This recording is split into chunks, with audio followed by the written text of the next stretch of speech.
Selalu berpikiran positif setiap kegelisahan yang dialami, dan mendekatkan diri kepada Yang Maha Kuasa untuk mengurangi beban hatinya. Namun dalam setiap sholatnya, gangguan itu membuat dia tidak khusyuk. Terkadang dia lupa dengan rokaatnya sendiri, sampai-sampai dia juga merasa seperti ada makmum di belakangnya yang ikut sholat berjamaah dengan dirinya. Subuh itu Semedi, ayahnya, membangunkan Rahayu untuk menunaikan sholat subuh. Bangun, subuh dulu ayo. Rahayu pun langsung bergegas mengambil air wudhu yang berada di luar rumahnya. Saat dalam wudhu, sepintas Ayu melihat seperti ada sekelebatan yang melintas. Saat itu Ayu tidak terlalu mempedulikannya, dia pun melanjutkan wudhu. Lalu menunaikan ibadah sholat subuh. Saat dalam menunaikan sholat, terlihat ada seseorang dengan menggunakan tergos sudah ada di dalam rumah mereka. Tak lama kemudian terdengar ada suara gaduh, diiringi erengan seperti suara orang kesakitan. Takut terjadi sesuatu, Ayu sedikit mempercepat sholatnya. Dia lalu bergegas menghampiri, dan betapa terkejutnya melihat sudah ada dua orang memakai tergos mengarahkan pisau itu ke leher ayahnya. Salah satu dari mereka mencoba untuk menghadang Rahayu. Di depan mata kepalanya sendiri, Ayu melihat kengerian terjadi kepada ayahnya. Rahayu sempat terlepas dan melawan. Dia juga menggigit pipi si orang tersebut. Namun Ayu yang hanya seorang wanita tidak bisa menghindari serangan sajam dari mereka. Ayu yang terluka dan kepalanya terbentur sudah tidak bisa lagi untuk melawan. Dia hanya bisa pasrah ketika melihat ayahnya dipenggal hingga kepalanya pun terputus. Pada tahun 1998 terjadi pembantaian kepada para dukun yang dilakukan oleh sekelompok orang tak dikenal dengan berpakaian ninja. Dan salah satu korbannya adalah Semedi, ayah Rahayu. 2 tahun setelah kejadian itu, Rahayu bersama Nuning yaitu ibunya dan adiknya kembali pulang kampung ke tempat kelahiran Rahayu yaitu di daerah Jetis. Tepatnya di sebuah pasar tradisional. Nuning dan Rahayu mendapatkan sebuah ruko warisan dari Semedi, yang kini ruko tersebut menjadi tempat tinggal mereka.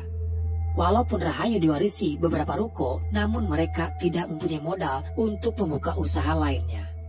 Untuk sekedar bertahan hidup, Rahayu bekerja menjadi penjaga toko busana miliknya Ibu Enda. Sedangkan Ninung, ibunya berjualan kembang di pasar tersebut. Semua warga di sana sudah tahu tentang cerita keluarga Rahayu, keluarga seorang dukun dengan tragedi mengerikan yang menimpa kepada Semedi. Kebetulan toko busana itu menjadi laris manis setelah Rahayu bekerja di sana. Prasangka buruk pun mulai terdengar dan ditujukan kepada Ayu. Riri, wanita yang menjaga toko sebelah, dan memfitnah kalau Ayu menggunakan penglaris sehingga dagangannya laris manis. Tapi untunglah Ayu tidak mempedulikan apa yang orang lain katakan kepada dirinya. Tak lama datang Ratman, seorang kulit panggul yang mengantarkan pesanan Ibu Enda. Dari sanalah Ratman mulai ada perasaan suka ketika dia melihat Rahayu. Sesudah Ayu pulang menjaga toko, di rumah ternyata di sana sudah ada tamu yaitu Pak De Sentot. Kedatangan Pak De hanya ingin memastikan mereka baik-baik saja. Tapi entah kenapa Ayu terlihat tidak terlalu senang dengan kedatangan Pak De menemui mereka. Malah Ayu cenderung lebih mengabaikan keberadaan Pak De. Diketahui kalau Pak De Sentot ini adalah kakak dari ayahnya Nuning. Berhubung ayah Nuning juga sudah tiada, Pak De Sentotlah orang yang kini dituakan. Dia juga menawarkan kepada Nuning dan Rahayu untuk tinggal di rumah Pak De saja. Namun Nuning menolak. Nuning lebih mengikuti keinginan Ayu untuk tinggal di sini karena hanya anak-anaklah yang Nuning miliki sekarang. Walaupun ternyata Rahayu ini sebenarnya bukanlah anak kandung Nuning guys, tapi Nuning sudah menganggap Rahayu seperti anak darah daging dia sendiri. Selain daripada itu, kedatangan Pak De ke sini hanya ingin menyampaikan amanat dari Semedi untuk menjual ruko ini. Niat Pak De baik sebenarnya. Dengan Nuning pindah dari sini, itu karena untuk menghindari prasangka buruk warga sekitar kepada keluarga Nuning. Kalau dilihat di area ruko ini sangat aneh. Seperti ruko-ruko yang sudah lama tak pernah ditempati dan jarang ditemukan ada orang lalu lalang. Tak jauh dari sana, Ayu mendatangi ruko rumah kediaman Mbah Surwo, bermaksud ingin memberikan makanan untuk si Mbah. Namun rumahnya yang terlihat tampak sepi. Tak sengaja, Ayu melihat ada sebuah tongkat ular yang tersimpan di lemari. Tongkat itu menarik perhatian Ayu. Dan saat Ayu mencoba untuk melihatnya lebih dekat, seketika Ayu diperlihatkan kepada kejadian di masa lalunya, di mana saat ibu aslinya meninggal dunia. Dan di saat itu Ayu bersembunyi di dalam lemari sembari ia memegang tongkat ular itu. Tak lama Mbak Surwo pun datang. Simba lalu berkata kalau tongkat itu pemberian dari mendiang ayahnya Rahayu. Semedi meminta si Mbah untuk menjaganya karena tongkat itu adalah tongkat yang berbahaya dan juga tongkat keramat.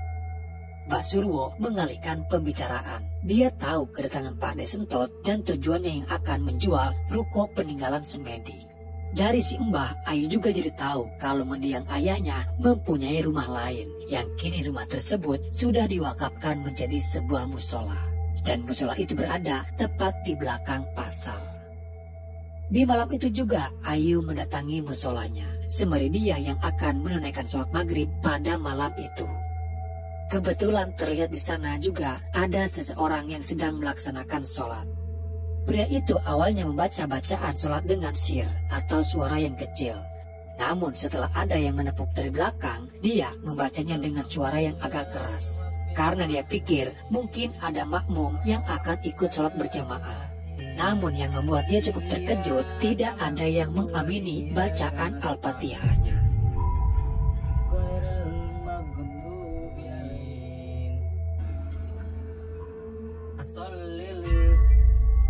Tak lama kemudian, gangguan mulai terjadi ketika lampu musola yang tiba-tiba padam. Lalu terdengar suara Ayu seperti banyak makmum yang ikut sholat berjamaah. Dengan hati dan pikiran yang tidak tenang, dia terus melanjutkan sholatnya sampai dengan selesai.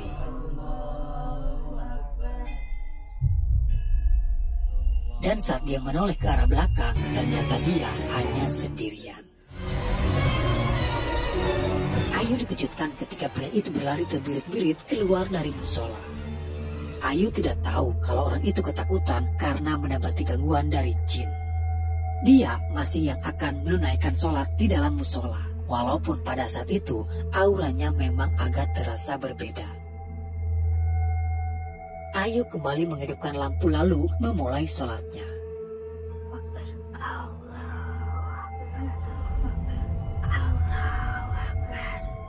Begitupun itu terjadi kepada Rahayu, di mana terdengar ada suara yang mengikuti ucapan Rahayu. Allahu Akbar.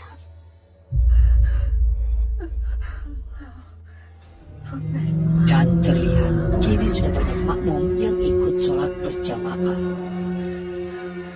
Walaupun Ayu sudah sangat ketakutan, namun dia berusaha untuk tetap menyelesaikan sholatnya.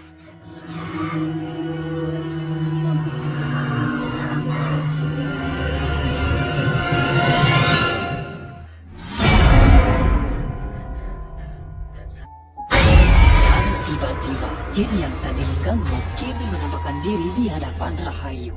Sesaat kita diperlihatkan kepada Rahayu saat dia masih kecil, di tempat yang sama sebelum rumahnya menjadi musola.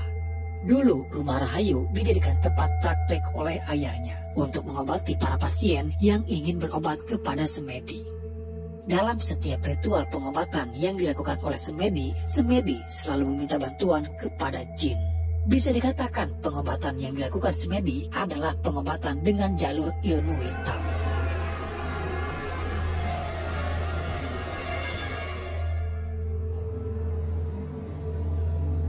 Rahayu sudah tidak tahan lagi dengan ucapan Riri yang sudah terlewat batas.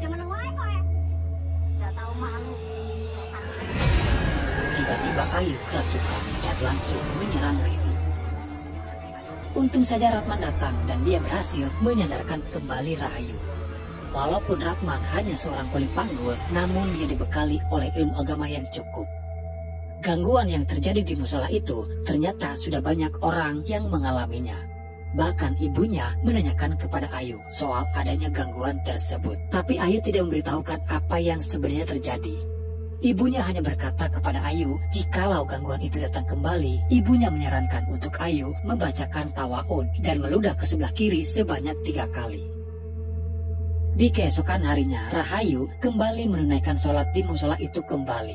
Tidak peduli siang ataupun malam, gangguan jin selalu datang.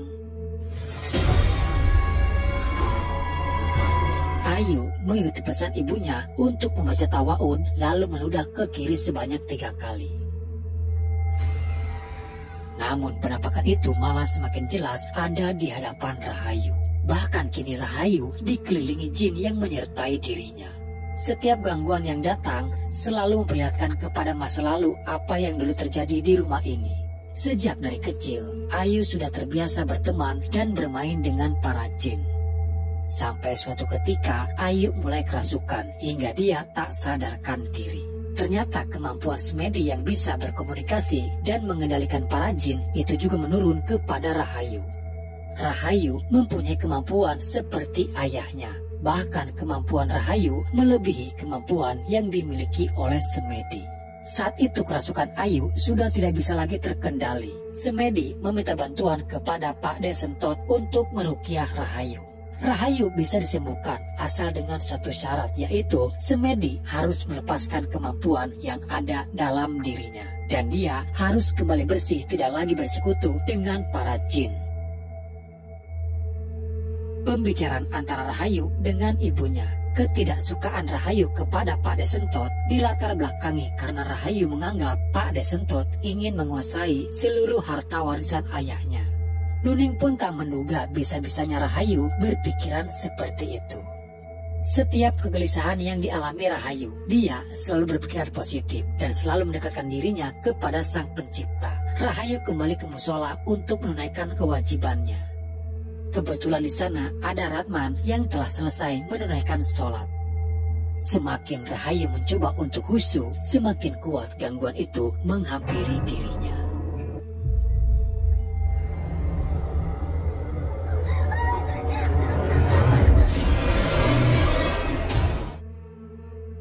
Tapi untunglah lagi-lagi Ratman masih berada di sana dan Ayu tersadar kembali sudah berada di tempatnya Mbah Suro.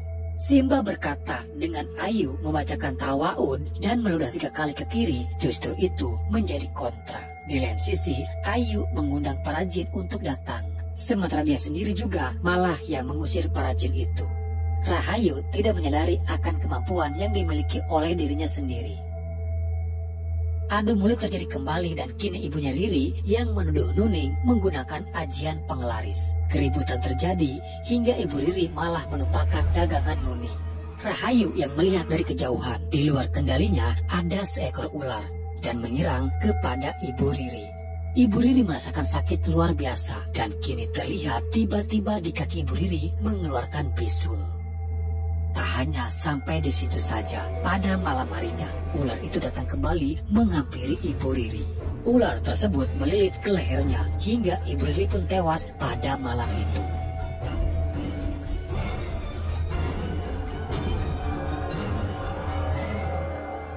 Tentu saja apa yang terjadi kepada Ibu Riri membuat gempar warga. Warga pun menjadi curiga dan menuduh kalau itu kiriman santet yang dilakukan keluarga Nuning.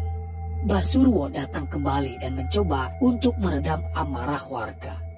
Mbah Surwo sebagai orang yang netral tidak ingin berpihak kemanapun, dan untuk membuktikan semua itu, di sini Simbah memberikan solusi, yaitu dengan mengadakan sumpah pocong untuk Nuning. Kalian harus melakukan sumpah pocong.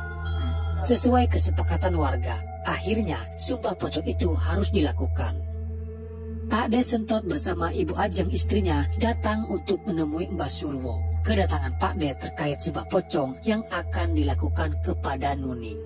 Ruko ini diberikan kepada semedi sebagai hadiah karena dia telah menyembuhkan seorang konglomerat dari santet musuhnya. Dari sini kita juga tahu kalau ruko ini adalah pemberian dari pasien semedi. Dan pada malam harinya, acara sumpah pocong pun segera dimulai. Sementara Rahayu kembali ke musola itu lagi.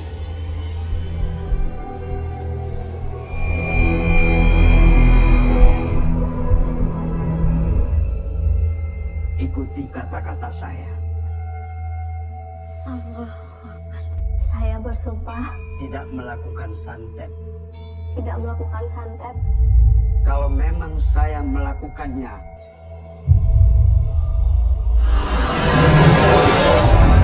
Setelah mengikrarkan sumpahnya, tiba-tiba Nuning seperti dibawa ke alam berbeda. Dia kembali ke rumah semedi terdahulu yang kini menjadi musola.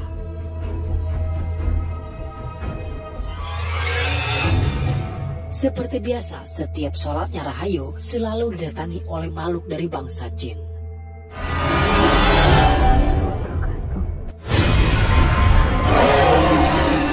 Namun kini, kemampuan yang dimiliki Rahayu mulai terlihat. Rahayu bisa mengendalikan para jin yang ada di sana untuk bersujud kepada dirinya. Lalu terlihat ada sesuatu yang mulai merasuki ke dalam tubuhnya Rahayu. Kejadian tersebut dilihat langsung oleh Nuning, di mana Ayu kini sudah mulai berubah.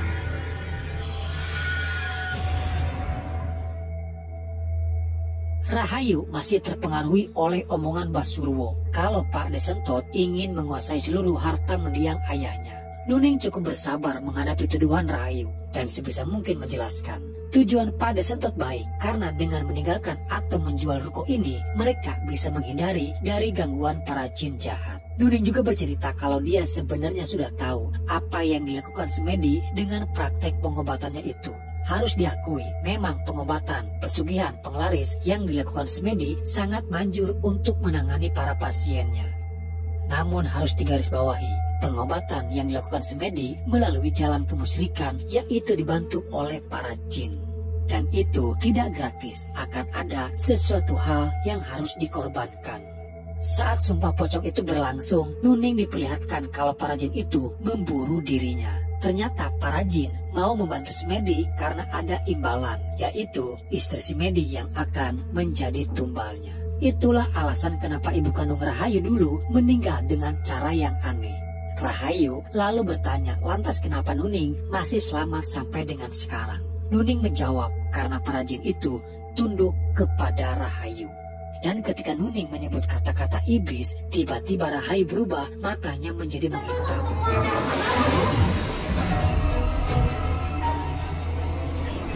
Di sini alasan kenapa Rahayu menuduh Pakdenya ingin menguasai harta kekayaan bapaknya. Karena pada saat kejadian itu, Ayu melihat Pakde berbicara kepada seseorang. Dengan pipi orang tersebut yang terluka. Ayu tahu pipi orang itu terluka karena bekas luka gigitan Rahayu. Keadaan semakin memburuk, di mana kini si iblis sudah mulai sering merasuki Ayu. Di dalam mulut Rahayu mengeluarkan seekor ular, di mana ular itu menghampiri Nuning bersama Aji. Nuning tahu kalau itu adalah santet dari si iblis. Nuning yang melihat ular tersebut melilit ke tubuhnya Aji. Di lain sisi Rahayu tersadar kembali. Dalam penglihatan Nuning, dia sedang melawan ular tersebut.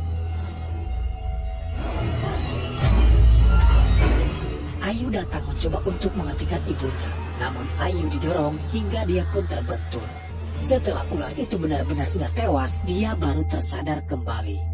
Nuning terkena sihir, seolah-olah dia tadi sedang melawan ular. Namun pada kenyataannya, dia membunuh anaknya sendiri. Rasa penyesalan dan putus asa mulai timbul dalam hati Nuning. Dan itu kini dimanfaatkan kembali oleh si iblis. Mudah bagi si iblis untuk mempengaruhi pikiran Nuning. Nuning diperlihatkan sesosok Semedi yang akan membawa dirinya. Dia diarahkan untuk melakukan bundir. Dan pada akhirnya Nuning pun tewas di sana. Tersisa kini tinggal hanya Rahayu. Pakde dan Bu Ajeng membawa Rahayu ke pondok pesantren milik Pak Desentot. Pikiran Rahayu memang sudah kotor. Dia masih saja menganggap kalau Pakde mengincar harta kekayaan bapaknya. Yang padahal sebenarnya harta kekayaan bapaknya tidak seberapa dengan harta Pak Desentot yang mempunyai segalanya. Pembersihan pun dilakukan untuk meruqyah Rahayu. Dimulai Pakde dengan beberapa santrinya datang kembali ke musola, mencari pemicu apa sebenarnya yang ada di sana. Pakde menemukan adanya sebuah bungkusan yang tersimpan di atas atap musola. Dan ternyata bungkusan itu adalah guna-guna, di mana di sana terlihat ada fotonya Rahayu. Lalu terungkaplah kalau semua ini dilakukan oleh si Mbah Surwo. Kamu tidak pantas mendapat salam dariku. Pakde juga mengambil kembali tongkat ular itu. pada malam hari bersama para santri yang dipimpin langsung oleh Pak De Sentot untuk melakukan ruqyah kepada Rahayu. Pada saat itu Rahayu melihat ada seseorang dengan luka di pipinya, mengingatkan Rahayu kepada tragedi yang menimpa kepada ayahnya. Rahayu yang diselimuti dendam membuat dia mudah untuk dikendalikan si iblis. Kamu akan dibersihkan dari segala jin dan setan yang menempel dalam dirimu. Apa kamu ikhlas?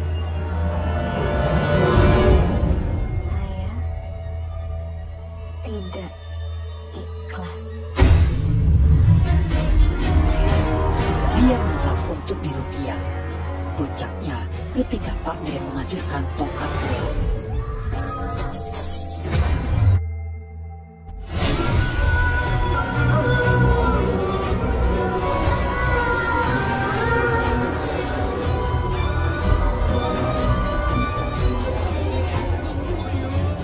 Rahayu ingin tahu siapa sebenarnya yang telah membunuh ayahnya. Awalnya Rahayu menuduh Pak De lah yang telah merencanakan pembunuhan terhadap ayahnya, karena dia melihat Pak De bersama orang itu. Namun Pak De membantah tuduhan tersebut, dan di sini semuanya terbongkar kalau ternyata Mbah Surwo lah yang menjadi dalang di balik semua ini.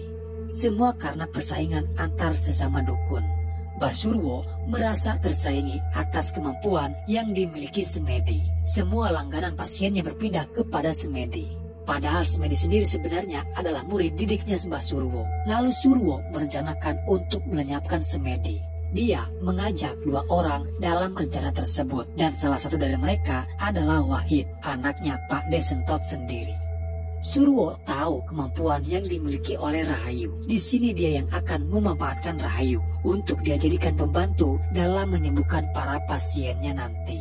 Setelah tragedi itu, Wahid sangat menyesali atas perbuatannya karena sudah mengikuti rencana tersebut. Dia sendiri tidak tahu kalau Mbah Surwo berencana yang akan membunuh Semedi. Bukan Wahid yang melakukan pembunuhan itu, dia hanya menghadang Rahayu pada saat itu. Terlihat kini Wahid yang kerasukan. Dia datang menghampiri dan langsung menyerang ayahnya sendiri. Tidak ada yang bisa menghentikan Wahid pada saat itu, hingga akhirnya Pak De Sentot pun tewas. Begitu juga Wahid yang sudah mulai putus asa, hilang harapan, berakhir dengan mengakhiri hidupnya sendiri. Dan terakhir iblis yang merasuki Rahayu menyerang kepada Ibu Ajeng. Tapi Ibu Ajeng berhasil menghadang dan membacakan ayat kursi kepada Rahayu.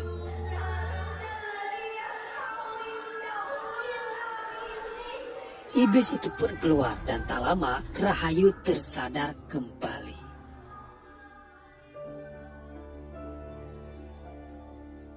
Pada kenyataannya, jin Kanzab itu ada. Kanzab hanya menggoda manusia saat dalam melakukan sholat. Si iblis menunggangi jin Kanzab untuk bisa masuk ke dalam tubuhnya Rahayu.